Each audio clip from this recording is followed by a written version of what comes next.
Would Phillips strike you as the right type of defensive tackle to fit Carter? I guess, Sal, what did you think the Bills wanted from Carter this year? I know there had been some talk, Bean had even spoke about, right, like maybe some one technique for him this year versus three technique, but I feel like when he was drafted, the idea of him was more of a penetrator, maybe a little smaller, but somebody that you would think would be more of a guy that would get after the quarterback.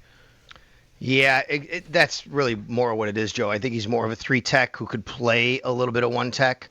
And that was, I think, once they saw that T.J. Sanders, could also fit that role, and then they saw Deion Walker, what he could do, and we all saw Deion Walker flash, right? I mean, I think that is, what they envisioned him to be, more of that at Oliver kind of backup, but a guy that can slide over if you need him to. I wonder, if it's a game-by-game basis. You asked about Jordan Phillips. Jordan Phillips is a veteran. He's seen everything in this league.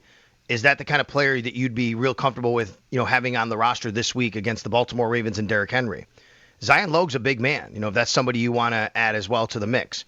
You could also just roll into the game with 4 defensive tackles. They quite often do that, to be honest with you. So I wonder if this is a game-by-game basis or if this is something more long-term, if they decide to bring somebody up to the 53-man roster.